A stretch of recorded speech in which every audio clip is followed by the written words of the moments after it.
we are back with Stacey Adelman. We are at Joshua Tree again, and it has been a fantastic 2 weeks. We've talked about a lot of stuff. Last week we talked about just getting unplugged and doing something else with your time, volunteering, getting involved. It's been an amazing 2 weeks so far.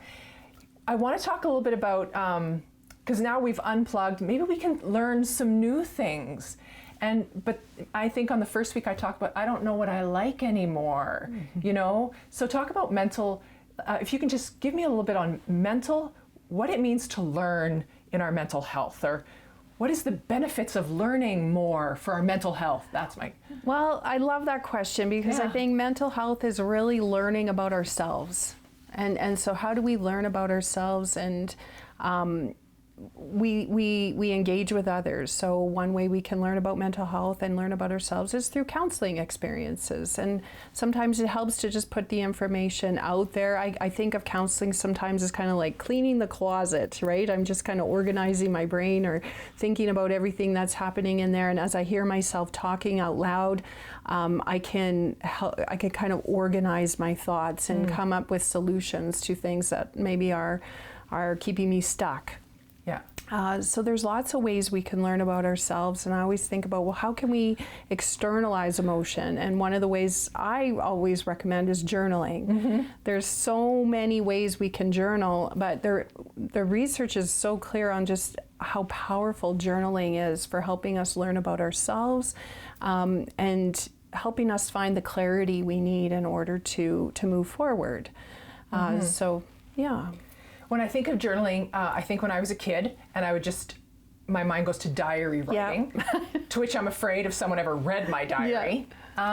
So I wonder if you can talk about, because people will ask the question, how do I journal? I don't know what to journal. Exactly. You know, like I don't know where to start. And, you know, so...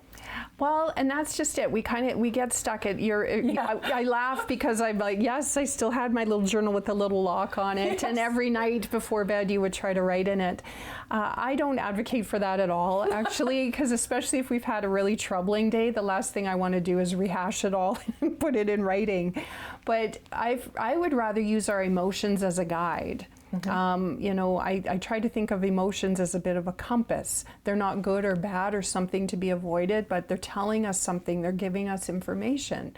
So when I have a really strong emotion, I want to try to figure out or learn about, well, what's this emotion trying to tell me? So I'd rather use the emotion as a starting point. So I always tell people, just carry your journal in your purse, or keep one in your car or at work or by your bed.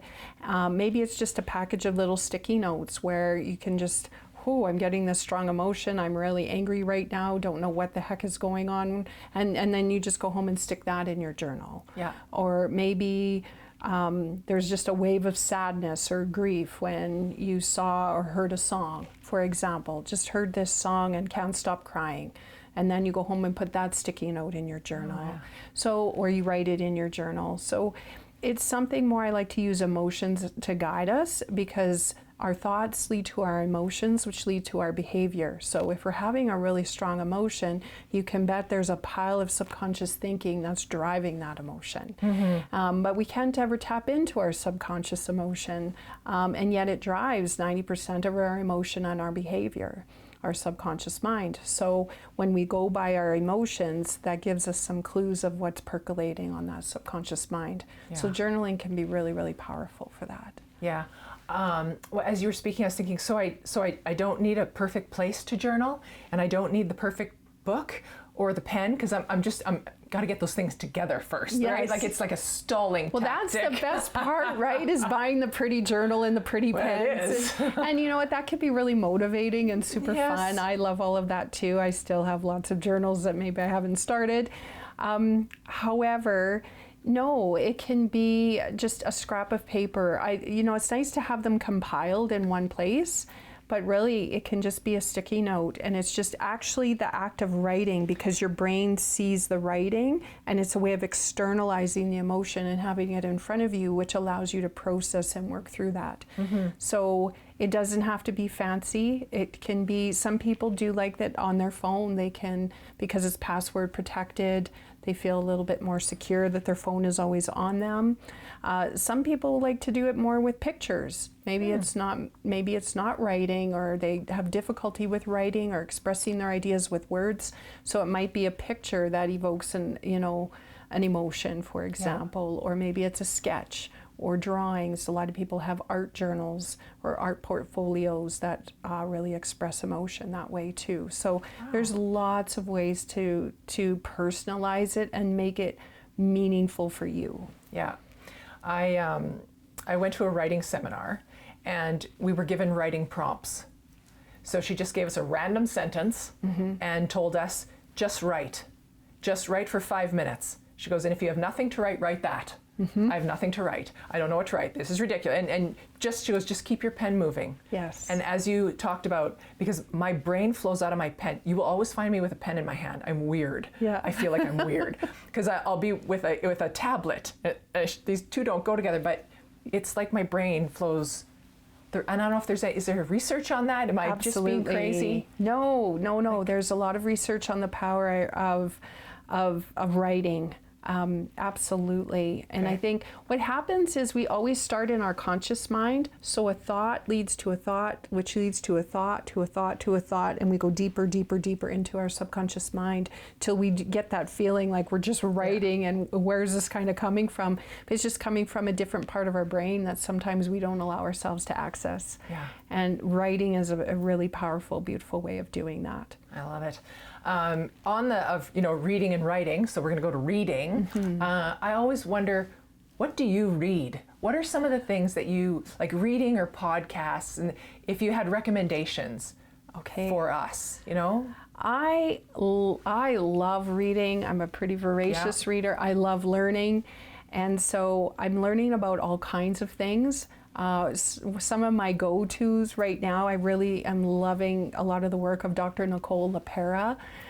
She does a lot of great work on regulating our central nervous system, working through trauma, talking about attachment styles and our relationships and how we're connecting with other people or why we might be having difficulties connecting with people and what to do about that. So that's something I've been reading a lot about.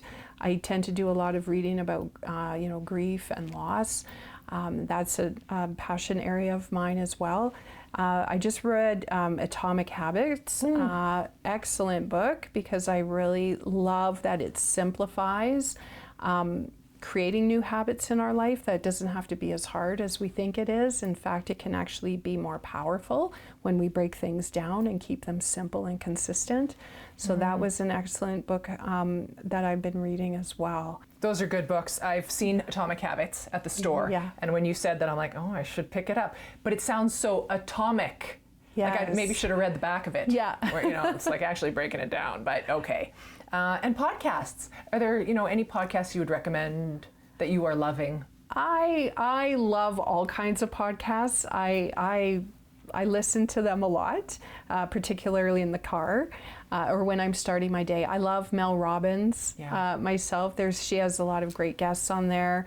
I love Ed Milet for a dose of motivation in the morning and just, that kind of a talk that pepped me up. I really love that. Dr. Gabor Mate is really good. I love anything motivational where you're just hearing from other people that we are capable of being resilient and moving forward in our lives. So I'm always listening to people that have become great leaders and are giving advice. Yeah. And I think if we listen to it, just keep listening to it. It's on repeat, because Mel Robbins always has something awesome, or Nicole LaPera, or, Brene Brown's books. Like, keep reading them, keep listening, and it will start to stick in. It does. We have to just stick to it. Because I think sometimes we go, one and done, didn't work, we're done. And it's not like that. No, and there's so much information that we just never used to have access to. Yeah. This morning I listened to Dr. Joe Dispenza, just talking about the power of visualization and, just think we have so much more at our fingertips that we can use to benefit our mental well-being. Yeah, it's so many good things to talk about. Our mental health is so important, and we can do so much for ourselves, bit by bit, little by little. Take those little steps. Yes. So, yeah. I want to thank you for just spending these last 3 weeks with us. I'm sure our viewers have just taken something. Just take something, as you said, little bit, right? Yeah, just take something and start, even if it's just 2 minutes. The hardest part is starting. Yeah. And just build on the consistency and build over time. Just start, take that investment in yourself, and it's amazing how quickly we can start to feel better. Yeah. All right. Well, thank you for taking the time with us. Well, thank you. I've enjoyed this. Well, this is Stacey Adelman at the Joshua Tree. You can look her up. She is a registered psychologist. We've spent an amazing 3 weeks here. A coach, a mentor, a mom, a teacher.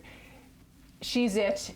Look her up, and I hope you have enjoyed the last 3 weeks, and I hope you walk away with just a little bit of information and that you feel a little bit better. Take that little step. Yeah. Thanks for joining us.